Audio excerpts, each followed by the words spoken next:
Mesdames, Messieurs, bonjour. Bienvenue à votre réveil matin. On est aujourd'hui jeudi, le 4 mai 2023. Le même plaisir d'être avec vous pour vous présenter vos 3 heures d'information à continu sur votre CPAM, le 1410 AM. On est également sur CPAM TV.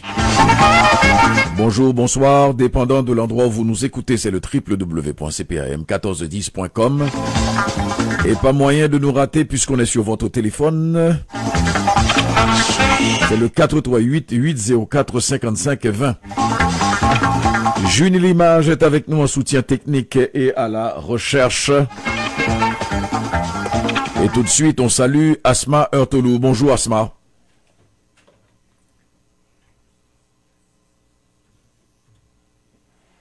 Allô? Bonjour. Allô? Oui. Ça va bien? Ça va bien, merci. Et toi-même? Ça va bien, merci. Jean-Ernest Pierre, bonjour. Ton micro, Jean-Ernest. Ton micro. Ton micro. Ça ne fonctionne Oui, pas. ça va, ça va, ça va. D'accord, d'accord. Ça va bien, Jean-Ernest Pierre? Toujours bien, mon cher. On fait ce qu'on peut. Tu as suivi le témoignage de Alexandre Trudeau hier? Oui. Bon. Est-ce que tu penses que ça a apporté des éclairages sur la question de fond? Absolument. Ah ouais? Oui. Ah ben bon, alors l'enquête est terminée, Alexandre a parlé, le président a parlé, point barre. Voilà. On atterrit à des conclusions. Ben, tu me poses une question. Est-ce que Oui. je pense que ça change, ça apporte un éclairage nouveau? Oui, je pense que ça Non, apporte. mais on a tout ce que la presse a retenu, c'est que Alexandre a. Depuis quand tu n'as pas d'opinion en dehors de la presse? Non, mais toi, tu as ton opinion. Mais Ah, moi, mais mon opinion, c'est que, bon, il s'est servi de ce forum-là pour régler des problèmes internes et on n'avait pas besoin d'étaler tout ça sur la place publique. Oui. Ça sert à quoi? Oui, parce que ça dit que ce n'est pas politique. Et comme il l'a dit, la fondation n'a pas servi à de l'ingérence, parce que c'est ce qu'on veut faire croire.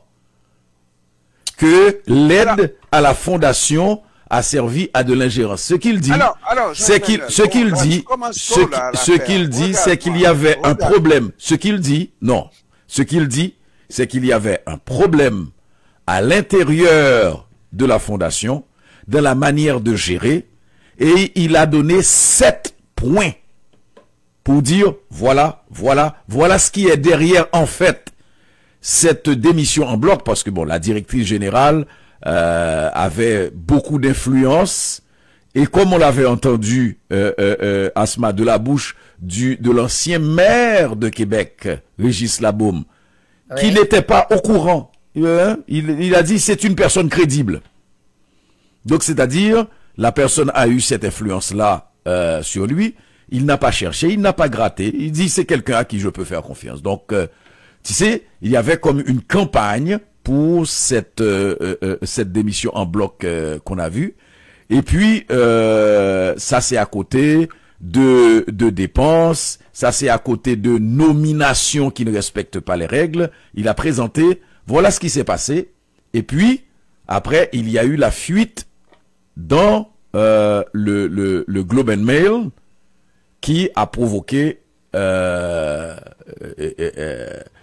qui a irrité encore plus madame, parce que quelque part j'ai l'impression que la lutte d'influence aussi, etc., c'est une question de lutte d'influence et plus qu'autre chose. Oui, voilà. Ta conclusion est faite et puis nous, tu peux faire ta conclusion tout autant que moi. Emmanuel, Oui. Tu oublies que celui qui donne de manière intéressée, au point de départ. Il n'y a pas de dons là qui se font comme s'il s'agirait de dons pour sans aucun intérêt. comme tel. Au départ, lorsque tu reçois le don d'un donateur, le donateur, ce donateur-là, la Chine, a un intérêt. Point de départ. Et il a souligné que c'était pas la Chine. Et il a donné des détails sur le fait que c'était pas le gouvernement, que c'était des individus. Oui. Et les individus qui donnent sans intérêt. Oui, mais lorsque Elon Musk te donne des montants d'argent, et c'est sans intérêt qu'on donne des montants d'argent comme ça, là. Alors, on serait des enfants de cœur de croire que les gens donnent la main sur le cœur et puis sans aucun intérêt. Au départ, là, il y a un intérêt. Lorsque tu reçois de l'argent, on se sert de toi d'une certaine manière pour une raison ou pour une autre. Mais maintenant, puisque l'agence en question qui a donné de l'argent, c'est une agence qui est chapeautée par le gouvernement de Chine. Tu vas voir ça.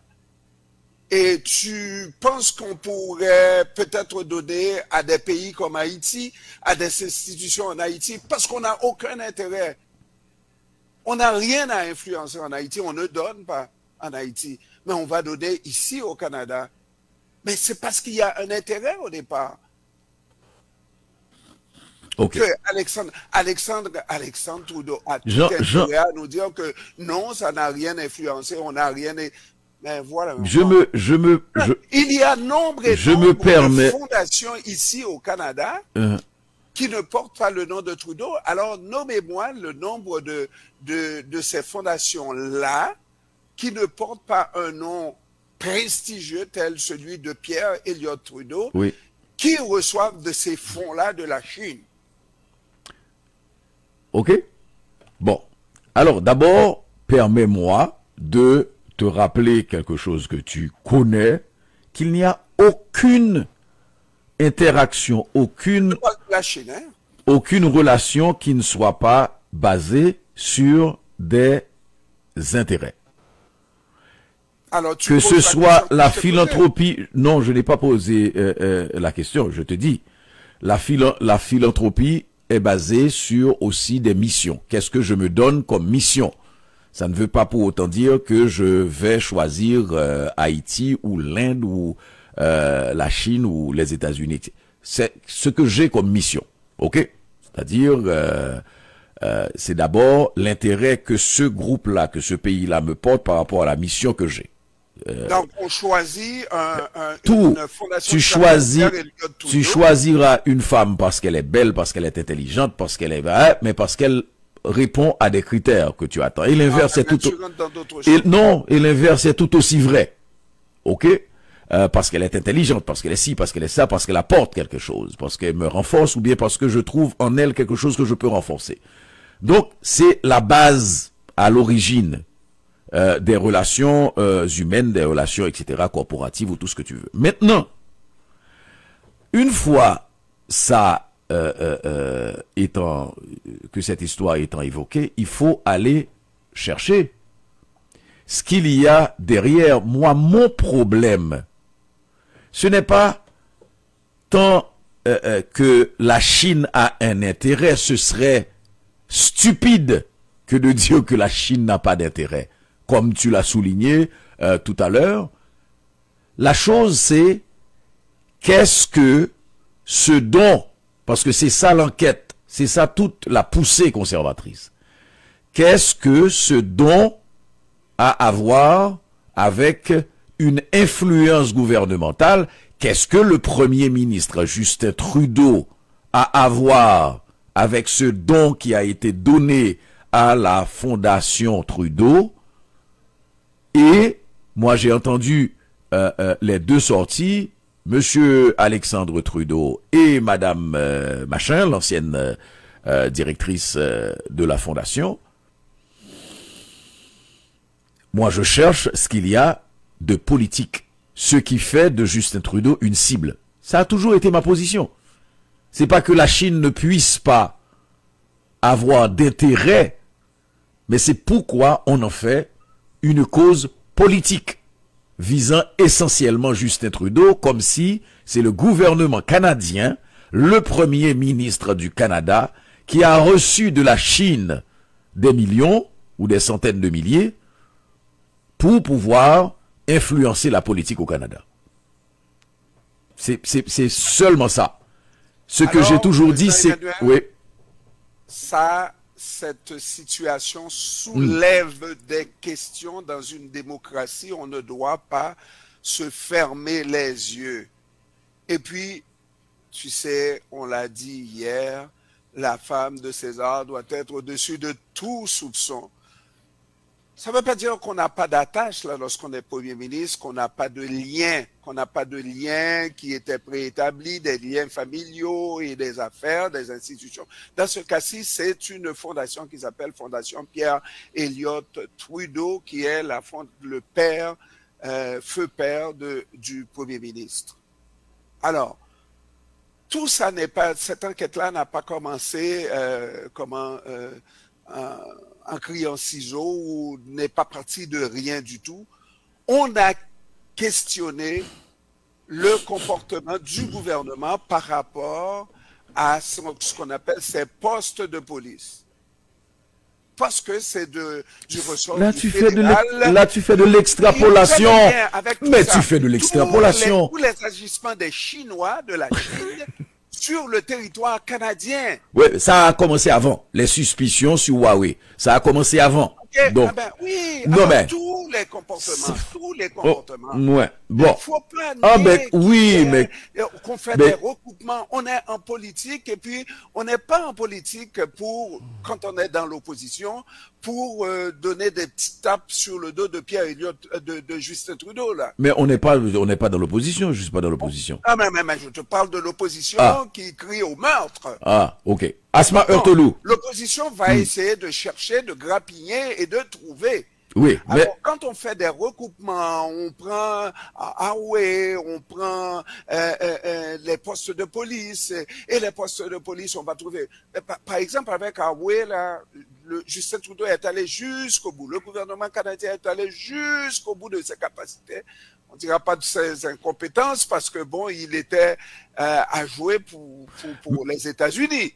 Il était à jouer pour les États-Unis et sitôt les États-Unis ont décidé qu'il n'y avait rien à voir avec le dossier d'Huawei, c'est comme si le Canada qui faisait un fou de lui dans le dossier d'Huawei et la femme a été libérée et tout était terminé avec la Chine. Bon, ça c'est une chose, mais par contre, lorsqu'on va regarder ce que les États-Unis font avec les dossiers de ces postes de police, où on porte des accusations contre les institutions aux États-Unis qui servent de paravent pour abriter des postes de police. Les postes de police, c'est là où la Chine, ça c'est la politique, ça, influence les ressortissants chinois sur le territoire d'un autre pays, et les États-Unis, la Grande-Bretagne et ici au Canada, eh bien, dans le cas des États-Unis, on porte des accusations contre ces institutions-là qui jouent, ou contre ces gens-là qui jouent, qui essaient d'influencer des citoyens étrangers, des citoyens d'origine chinoise sur le territoire du pays en question. Ici au Canada, on n'a rien fait. On semble tout simplement avoir fermé la porte et puis on continue business as usual. Alors les gens se posent des questions, l'opposition se pose des questions et ça alimente ces questions-là. Est-ce que je suis en train de dire que Justin Trudeau s'est rendu personnellement coupable de quoi que ce soit? Mais je vous dis que quand on est en politique, on essaye de laver le plus blanc possible et ne pas laisser de doute du tout. Mais voilà tout ce que je dis. Asma Heurtelou. Non, je ne commenterai pas pour la simple et bonne raison que je n'ai pas suivi le témoignage. Le témoignage de Alexandre Trudeau parce que j'étais ailleurs hier. Oui. Alors, je ne pourrais pas commenter là-dessus. Bon.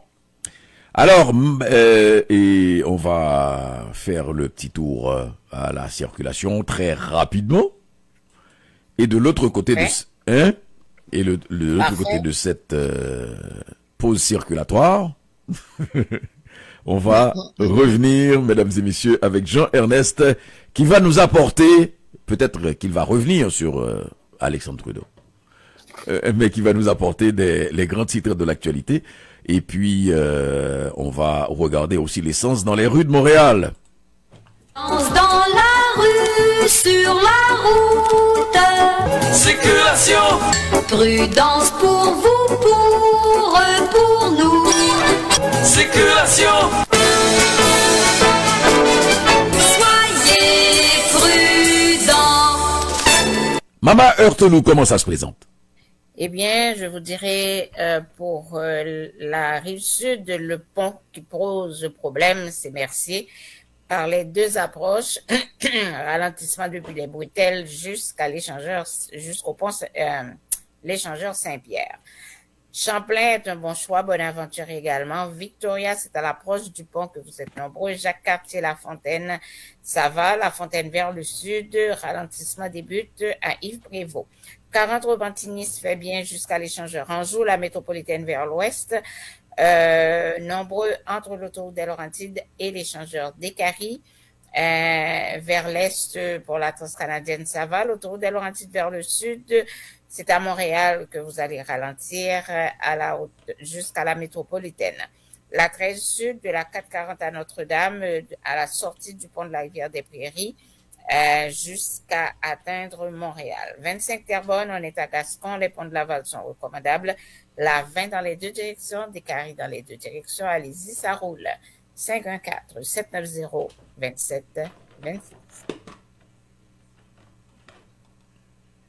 Prudence dans la rue, sur la route.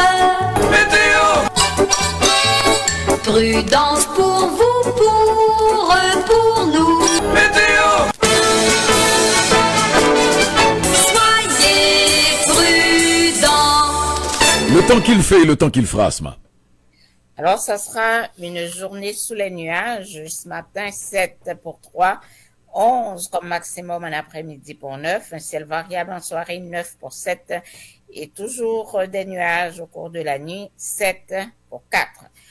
Le soleil qui s'est présenté à 5h38 pour se retirer à 20h04. Présentement, il fait 6, mais vous ressentez 2 degrés sur votre petite peau. Et je rappelle que vous êtes le 4 mai 2023. J'allais te dire qu'il faut rappeler la date. Ah ben certainement. J'arrêterai la semaine prochaine, en principe, parce que ça devrait être la vraie température qu'il faut à cette époque-ci. Ça devrait être plus mieux. Ou bien plus meilleur. Plus meilleur. L'essence à Montréal, mesdames et messieurs, au moment où nous vous parlons, est à 1,68 autour de ça. 1,67, 1,68. Il y en a qui se sont essayés à 1,70. Mais le coût moyen de l'essence au Québec est 10 sous en dessous. On parle de 1,58.4 pour l'essence et on est toujours dans l'ordinaire. Voilà. Jean-Ernest Lepierre, retour sur Brossard. Sur Brossard, tu veux retourner à Brossard? Non. Retour sur Cité Soleil. Sur Cité Soleil, tu veux retourner à Cité Soleil? La bonne. Hein? La bonne. La bonne. Oui. Alors, la bonne est à Saint-Hubert, c'est ce que Emmanuel, pas à Brossard. Oui, j'ai compris. Comment ça? Parce que moi, il y a quelque chose que j'ai pas compris. Oui, non, c'est parce que j'ai dit Brossard au lieu de Saint-Hubert. Et quand tu me dis je veux revenir à Brossard, tu aurais pu revenir au poste de police. Ok. Ah, mais j'ai compris, Cité Soleil. Oui, c'est ça. Alors, raconte-moi. C'est autre chose. Alors, dans l'actualité internationale, il y a un titre qui a retenu mon attention. Il semblerait qu'on serait sur le point, en Jamaïque, de dire bye-bye à la monarchie. Comme ça. Oui. Important. Pendant longtemps, on a cru que ces pays qui ont été colonisés par les Anglais se portaient mieux que ceux qui ont été colonisés par la France. Ce qui est vrai. C'est vrai? Oui. Alors, Un colon reste un colon. Absolument. mais Joe Colon, c'est Joe Colon. Non, Mais Joe Colon, c'est notre Joe Colon. c'est notre colon à nous. mais c'est en comparaison historique, oui. Et de la réalité aussi. Alors, mais s'ils sont si bien que ça et beaucoup mieux pourvus que ça, pourquoi ils veulent laisser la monarchie? Non, tu fais une transposition entre la colonie et la réalité aujourd'hui à travers le temps, oui. La réalité, c'est encore des colonies. Non, tu ne peux pas appeler par exemple le Canada une colonie. Si le Canada n'est pas une colonie, Non. on va réfléchir un tout petit Le peu. Canada est Mais plus... le Canada n'est toujours pas un pays indépendant. Ouais. Parce que Ah oui, c'est la un pierre. système, tout Oui. le vestige qui reste en termes d'organisation de l'État, c'est l'Angleterre. N'est-ce pas? Et on n'est toujours pas une république. On pourra dire que c'est une colonie de façade ou je ne sais quoi, ou même pas. Mais quand même, ça reste qu'on soit sous l'emprise de la monarchie britannique. Mais en tout cas, ces jours-ci, la Jamaïque, comme un petit pays des Caraïbes, des Antilles, on pourrait croire que si ça faisait l'affaire, la Jamaïque pourrait continuer à rester. Et là, on fait de plus en plus pression pour dire bye-bye, non merci.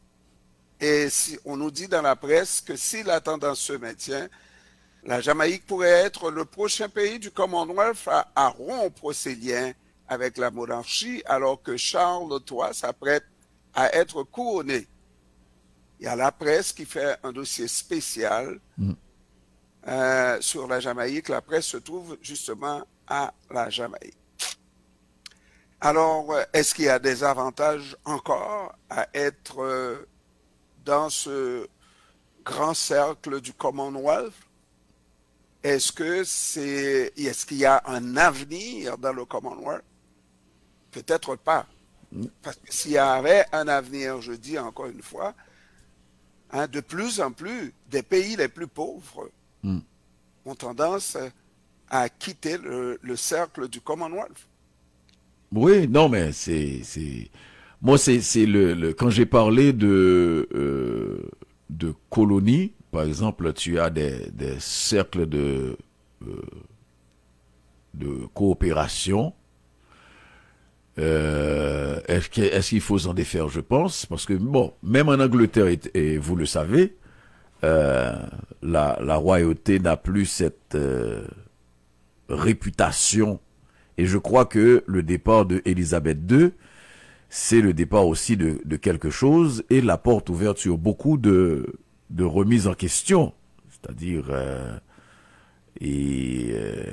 bon, quand tu as parlé de colonies, enfin, c'est Asma qui a posé la question sur les colonies, un colon est colon, c'est que les Anglais avaient la bonne, entre guillemets, manière de faire, qui est de respecter la structure sociale, en dehors du fait de reconnaître la royauté, mais il y avait les structures qui étaient en place dans le pays où il arrivait, étaient restées là.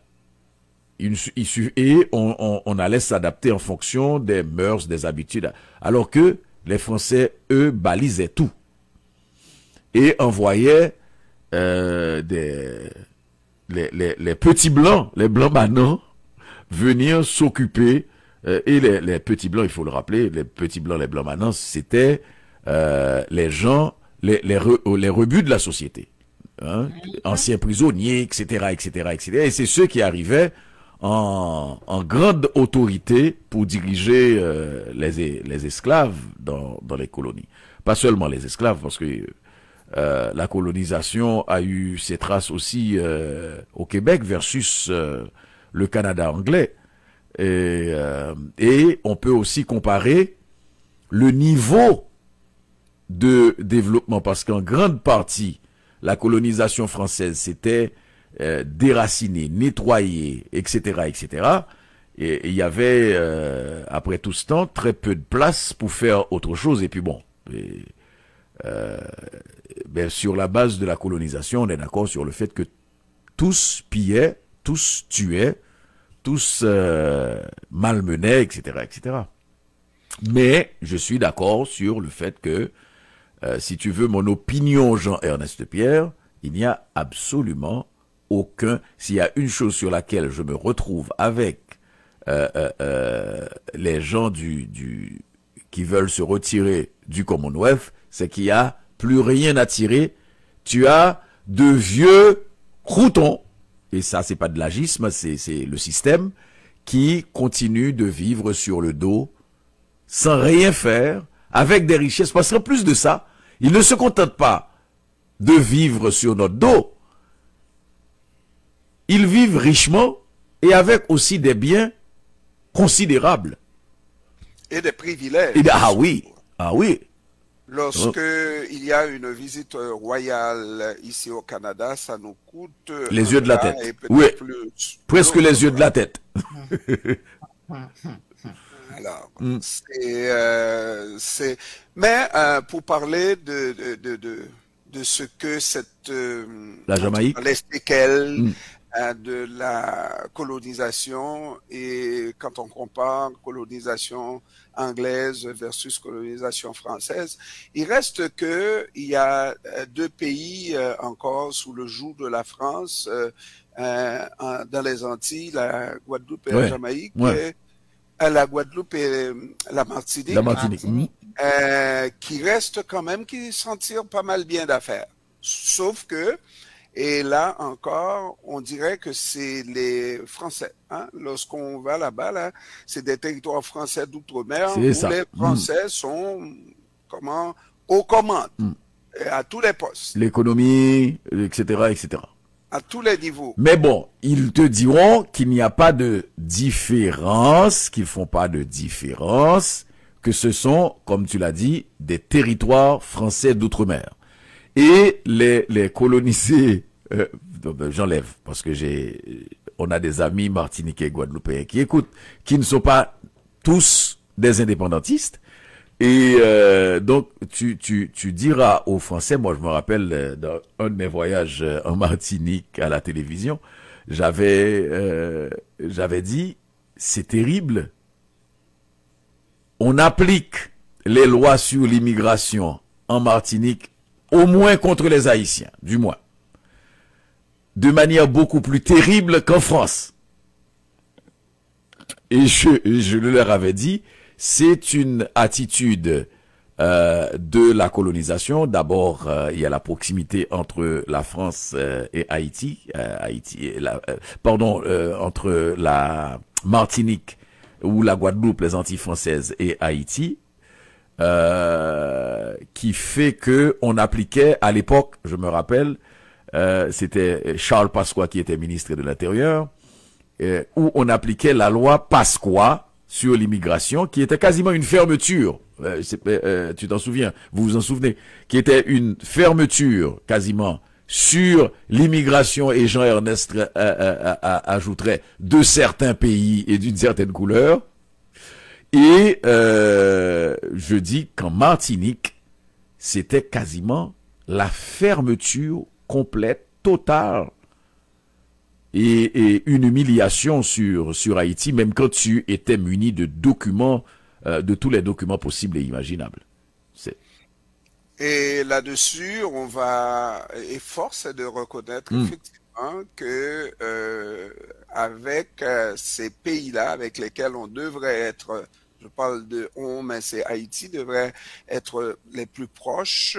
Il devrait avoir une proximité beaucoup plus grande entre ces pays-là, mais c'est là où il y a beaucoup plus de différences par rapport à d'autres pays qui reconnaissent encore, d'autres pays de la région, l'apport d'Haïti dans leur développement, dans leur indépendance, entre autres le Venezuela, n'est-ce pas? Et Cuba a toujours reconnu l'apport d'Haïti, etc. Et quand on regarde les Guadeloupéens, ça nous snob. C'est peut-être la langue aussi, hein? Peut-être la langue. Le créole? Non, je parle du français. Français. Ok. Moi, je sais pas. Je crois que c'est, Asma, les chaînes qui sont encore dans les têtes. Tu sais, comme je dis, j'ai beaucoup d'amis antillais, surtout avec des amis comme ça, ils n'ont pas besoin de des Guadeloupéens. Et tu verras dans les séquelles la résistance et la demande d'indépendance se fait beaucoup plus du côté de la Guadeloupe. Et quand je parle de nuance, tu as une population un peu comme en Haïti, tu as une population mulâtre beaucoup plus forte, tu as les nuances sont beaucoup plus présentes en Martinique où on parlerait de créole versus la Guadeloupe où on parlerait des bossales. Et la France, tous les investissements et le niveau de développement sur une seule et même île séparée entre la Guadeloupe et la Martinique, séparée par la mer, tu traverses à barque, comme on dirait à canot. Et toute cette différence, et on verra aussi les différences en matière de développement, en matière d'investissement, tu sais, et il y a pas à sortir de là. Il y a des considérations qui sont liées à certaines nuances, Jean-Ernest Pierre Asma Heurtelou. Et puis dormir. Ben. Et puis, faut pas oublier aussi que ces deux pays, si on les appelle comme ça, territoire. Toujours, comment tu dis? Territoire. Bon, ouais. Alors, non, ont toujours l'exemple d'Haïti à ne pas suivre, n'est-ce pas? Et puis, il faut les laisser là. Si vous voulez devenir indépendant, ben oui. Vous risquez de connaître le sort d'Haïti. Mais on a eu toutes les contradictions aussi. C'est quelqu'un que nous aimons, que nous respectons, et qui, d'un point de vue de lutte à dimension planétaire, on ne peut pas ne pas citer les Léopold Sédar Senghor, et dans le cas des Outre-mer, Léopold Sédar Senghor, évidemment, c'est l'Afrique, c'est le Sénégal, et dans le cas de ce qui nous concerne, les Antilles, Aimé Césaire, peut-on ne pas citer Aimé Césaire, etc., mais il y a toutes les contradictions. C'est-à-dire que on a toujours reproché à Aimé Césaire le fait d'être resté et d'avoir été quasiment le représentant de la France, la figure, pendant des années, sinon jusqu'à sa mort. Et ces mêmes contradictions qui traversent Haïti aussi. Oui. N'est-ce pas?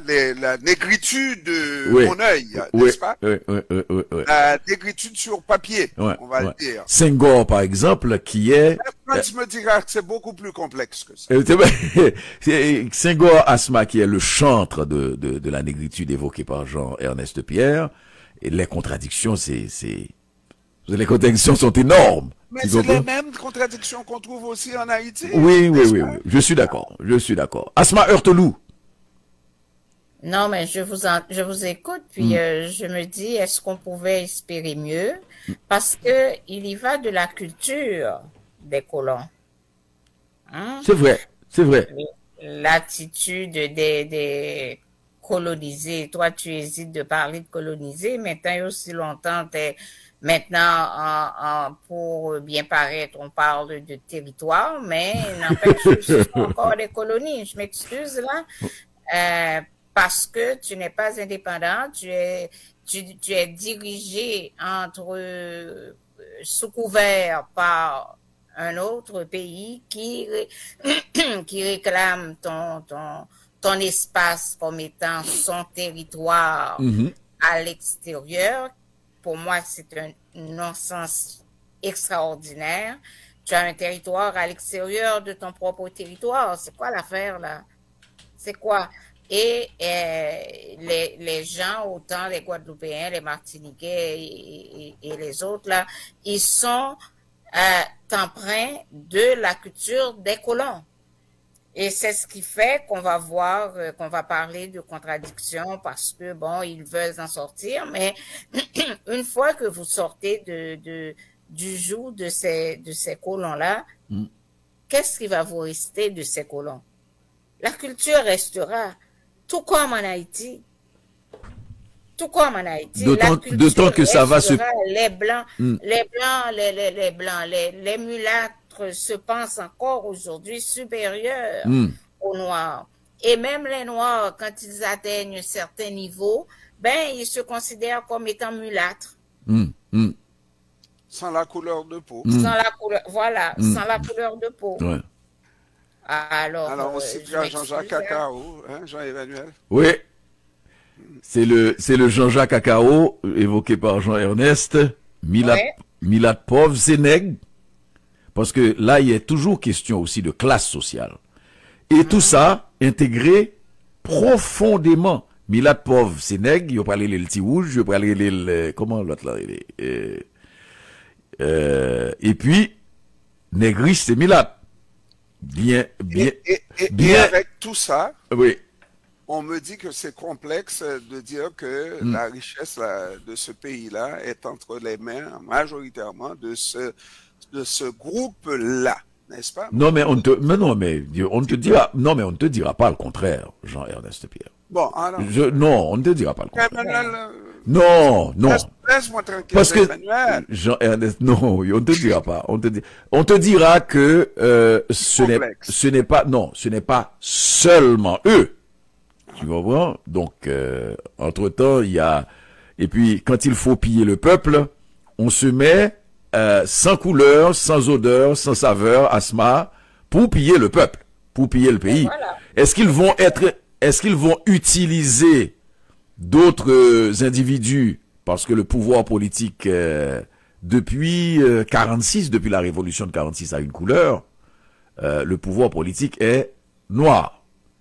Alors, mais ça veut dire quoi, Pierre-Emmanuel? Ben, qu'ils ont des gens qu'ils placent, parce que il y a eu une lutte, le pouvoir au plus capable et le pouvoir au plus grand nombre. Au plus grand nombre, pas noble. Ça c'est bon. Le pouvoir au plus capable, c'est ce qui a régné jusqu'à la révolution de 1946, c'est-à-dire les gens à peau claire, décidaient que c'était eux les plus capables, et ça encore c'est un héritage de la colonie, parce que c'est eux qui pouvaient aller dans les universités en France, c'est eux qui pouvaient c'est eux qui avaient de l'éducation effectivement, et puis il y a eu le renversement de situation, c'est-à-dire le pouvoir au plus grand nombre. On parle de démocratie, c'est au plus grand nombre. C'est pas à 2% de la population de décider du pouvoir politique. Mais, au plus grand nombre, cependant, c'est des façades. Absolument. On est d'accord. Tu termines la phrase. Tu termines la phrase. Hein? Je dis, tu termines la phrase. Tu fais bien. Oui. Alors, cela dit, Jean-Emmanuel, le plus grand nombre qui est au pouvoir, là, maintenant, semble partir d'un complot parce que Bois-Calais, là, connaît un essoufflement. Un essoufflement après le discours du chef du plus grand nombre, Ariel Henry. Ariel Henry trouve ça inqualifiable. Et puis, ça là, je ne comprends pas que cet homme puisse nous regarder dans les yeux et nous dise qu'il défend quelque chose pour le peuple haïtien. Puisse encore parler. Ben, comment veux-tu, pendant tout ce temps, qu'on voit que le peuple, surtout dans Port-au-Prince, c'est l'objet de toutes les difficultés avec ces bandits. Ariel Henry n'a absolument rien fait et rien dit. Et là, maintenant que le peuple, je ne veux pas dire que c'est une chose à applaudir. Absolument, c'est une chose à applaudir. Pourquoi ne pas applaudir, Quand JE? on est au pouvoir, on n'applaudira pas ça.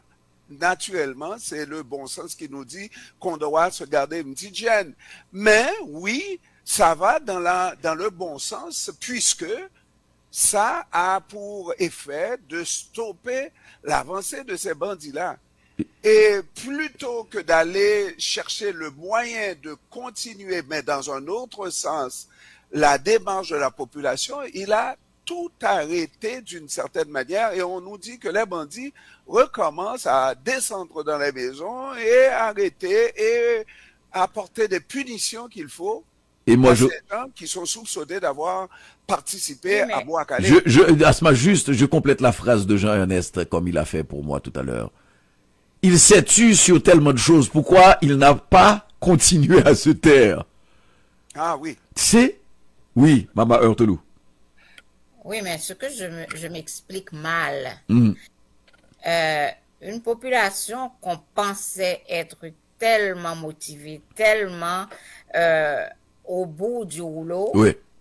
comment cela se fait-il qu'avec un discours d'un monsieur qui ne faut absolument rien pour le pays, même pas pour cette population, encore moins pour cette population qui est révoltée, avec quelques phrases, cette population a pu être démobilisée? Je comprends pas. Ouais. Non, Bon, Qu'est-ce qu'il y a derrière tout ça? oui, mais Moi, c'est la question que je me pose. oui, mais en même temps, ce qu'on ne souhaite pas, c'est que la population soit démobilisée. Parce que je regarde ce que Jean-Ernest avait dit. Je ne lui donne pas raison pour autant. C'est que Jean-Ernest avait dit au début par rapport à Ariel Henry qui est au pouvoir et le changement de comportement de la police. Tu te rappelles cette discussion, J.E. OK?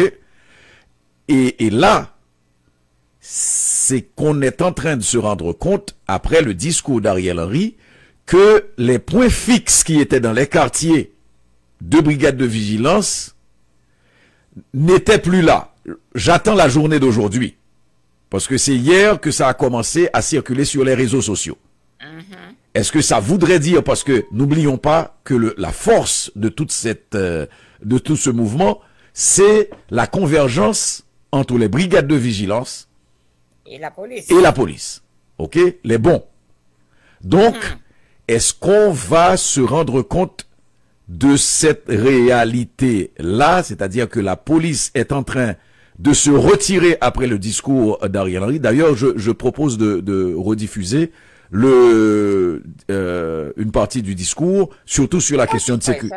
Non, oui, pour alimenter notre auditoire. Il faut comprendre. Oui, des c'est. fois, il y a des Oui, gens on qui va sont- revenir là-dessus aujourd'hui. Surtout pour voir aussi la lutte politique qu'il y a derrière. Et même Parce que la dans lutte un contexte, politique, parce que J.E., dans un contexte comme ça, tu ne viens pas dire à la population de faire attention sur des gens qui peuvent utiliser ça. Parce- Mais Jean-Emmanuel, Oui. il faut comprendre aussi, et dommage. Oui, dans certains cas, on s'abstient de diffuser ces voix de bandits-là, mais quelquefois, il faut permettre aux gens d'entendre ce et que je t'ai, surtout le timing. ce que je t'ai envoyé. Après Ariel Henry, Ouais. c'était ISO. Après ISO, c'est Tilapli, et puis voilà, tout est dit, et puis la population est obligée de nouveau rentrer dans ses quartiers, n'est-ce pas, à l'intérieur, et là, la terreur recommence. Mais je te l'ai envoyé aussi, à ce moment, peut-être que tu l'avais avant. Et tu as vu toute l'arrogance d'Iso? Ben, franchement. L'arrogance du bonhomme. Et Ça veut Alors, dire quelqu'un que essaie- Ariel Henry et ISO, là, c'est le même combat. Et Tilapli, c'est le même combat. Il y a un problème. ouais. Et on essaie de me dire que Ariel Henry essaie de trouver une solution Ouais. à cette crise en Haïti, alors que Ariel Henry mange dans le même plat que les bandits. Oui, mais Hein? Oui. Ils se crachent dans la bouche l'un et l'autre.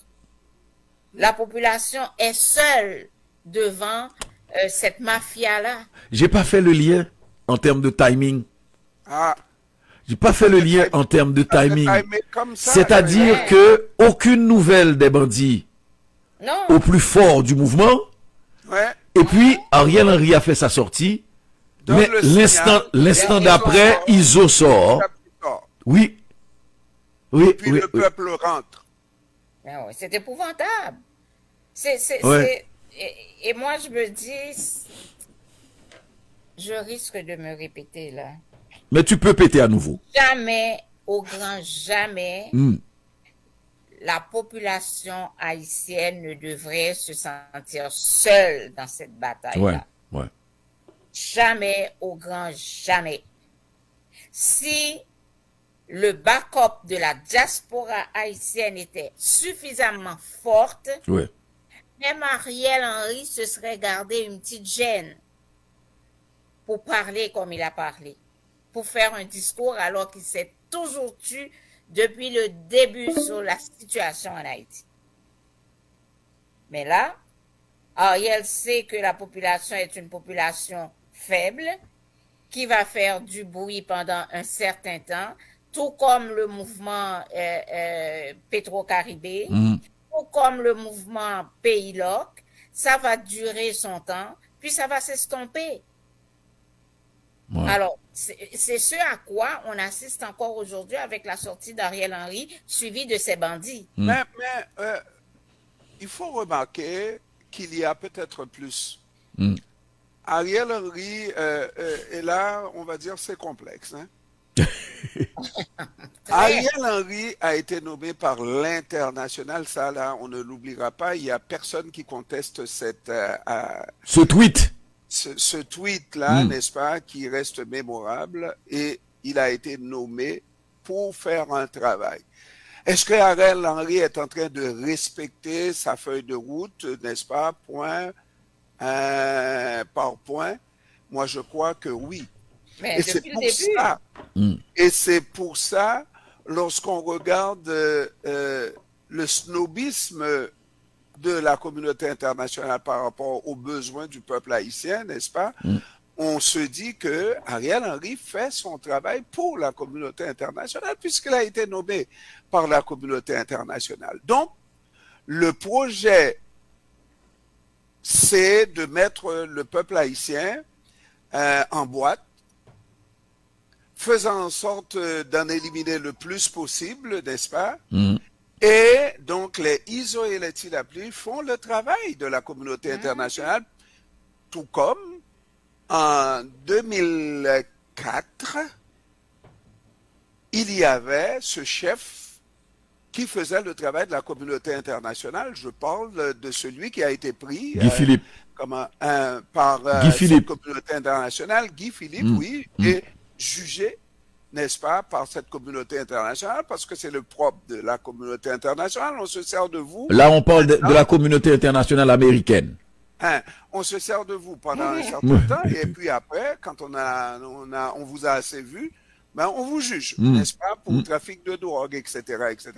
Alors, on est pris vraiment dans un complot de la communauté internationale à laquelle participe cette communauté internationale, parce que l'objectif de cette communauté internationale n'est pas un objectif avouable. Moi, je regarde le Canada, le comportement du Canada, eh ben, c'est silence radio, là, sur le dossier d'Haïti. Non, j'ai passé... Non, on a passé Mélanie Joly hier, et ben, pour dire la même chose, c'est-à-dire que on n'interviendra pas, mais du même souffle, et c'est ça, la lutte... ce que Haïti représente comme terrain d'influence, de jeu, de bataille, de lutte, de répercussion, de guerre, etc. Non, le Canada a le leadership, a-t-elle dit, Canada garde le leadership sur... Leadership de quoi? C'est ça, exactement. Leadership du non-action. Le Canada garde le leadership de l'international en Haïti. Le Canada va renforcer la police nationale, bla bla bla bla bla, mais pour dire par la suite que, en fait, le blocage, c'est la Russie et la Chine au Conseil de sécurité. Ben oui. Bon. Toujours. Toujours la Russie et la Chine. Ouais. Hein, ils se servent de ces deux pays quand ça fait leur affaire. Non, alors que parallèlement, c'était justement ça. On a fait appel au leadership canadien pour essayer de se retirer du blocage. Parce que c'est ça qu'elle a oublié.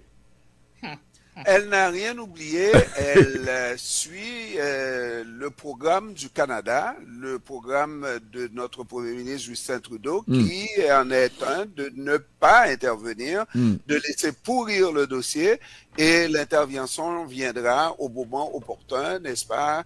Et ça ne sera pas nécessairement parce que la Chine et la Russie aurait à quelque part débloqué la situation pour une intervention selon un certain article de l'ONU, n'est-ce pas? Ça va être une intervention, oui, de quelques pays qui auront vraiment pris la décision de se rendre en Haïti, mais ils se rendront le moment opportun, selon leur agenda. Enfin. Pour l'instant, c'est pas le cas. Quand il ne restera plus au pays, rien au pays.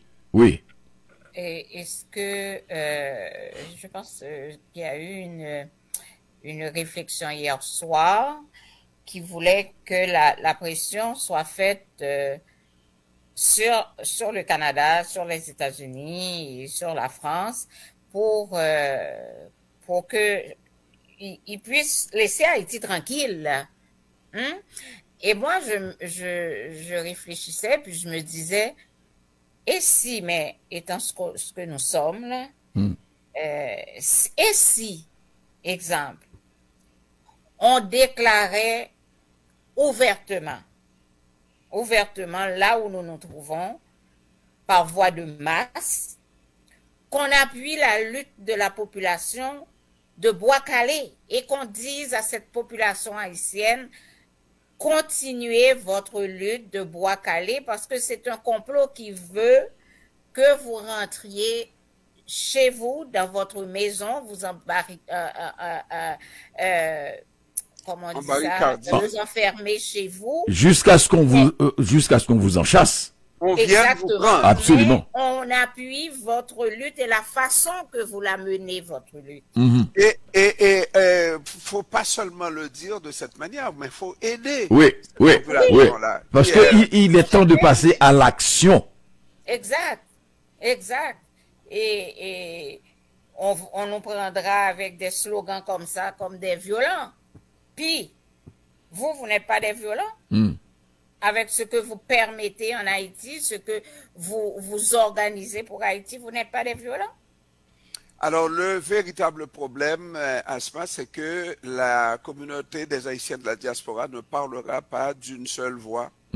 Parce qu'il y a des gens, même en Haïti, qui regardent ce qui se passe, qui croient que le statu quo est mieux que la révolte. Hein? Parce que c'est de ça dont il s'agit. Le peuple qui sort d'un Bois-Calais, c'est un peuple révolté, n'est-ce pas? Mais voilà qu'on essaye de dérouter cette révolte, n'est-ce pas, pour nous ramener à l'ordre de Iso, hein, l'ordre de Tilapli et l'ordre d'Ariel. C'est malheureux parce que nous, dans la diaspora, nous n'avons absolument rien à perdre et peut-être tout à gagner dans le sens de faire en sorte que la population se soulève contre un état de fait inacceptable. Tout à fait. Absolument. Tout à fait. Jean-Ernest Pierre, sur ces bons mots, tu es renvoyé. Oui, merci de me renvoyer. Est-ce qu'on te retrouve en après-midi? Oui, monsieur. Mais là, franchement, là, ça, quand même, là, Asma, ça suffit, là. Ça suffit. Hein. Mais là, moi, je suis là 9 jours par semaine, puis l'autre est là une journée par semaine. Ah, mais soit dit en passant, Jean-Ernest a partagé un extrait de Carousel.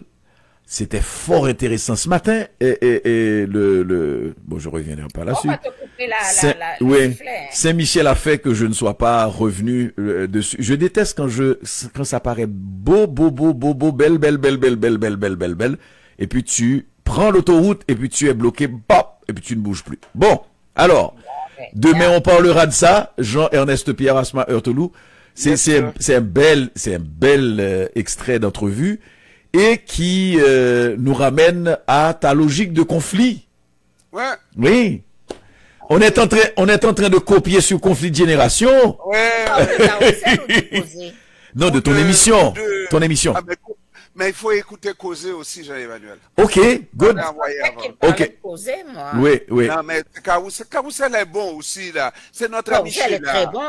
Oui. Non, mais Parce qu'il parle d'entrevue. Carousel n'a pas eu d'entrevue. C'est pour c'est ça pas qu'il fait entrevue. le lien. Non, c'est pas entrevue. J'ai dit un extrait de l'émission.